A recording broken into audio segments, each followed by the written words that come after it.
அட பாவத்தை, இதில் கூட இவ்வளோ கலப்படமா அப்படிங்கிறது எனக்கு நேற்று தான் தெரிஞ்சிச்சிங்க. எப்பயும் போல் அம்மா வீட்டில் குருமா வச்சுக்கிட்டு இருந்தேன். அதுக்கு நம்ம மஞ்சத்தூள் எவ்வளோ போடுவோம், ஒரு 1/4 ஸ்பூன் தானே போட்டு செய்வோம். அப்போ போட்டு செய்கிறப்ப சுத்தமாக கலரே வரலங்க, அந்த மஞ்சத்தூள் கலரே.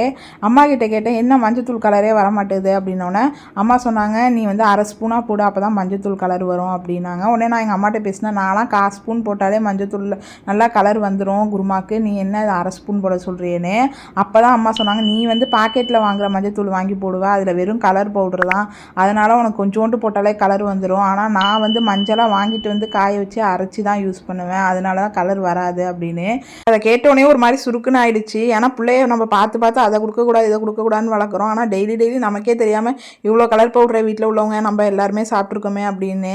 அதான் அம்மா சொன்னாங்க, 100 மஞ்சளாக வாங்கிட்டு வந்து காய வச்சு அரைச்சி வச்சுக்கிட்டோன்னா உனக்கெல்லாம் 3 மாதம் வந்துடும் அப்படின்னு சொன்னாங்க. இனிமேல் அது மாதிரி தான் செய்யணும். இப்போயாவது நமக்கு இதை பற்றி தெரிஞ்சிச்சே அப்படின்னு தான் நினச்சேன்.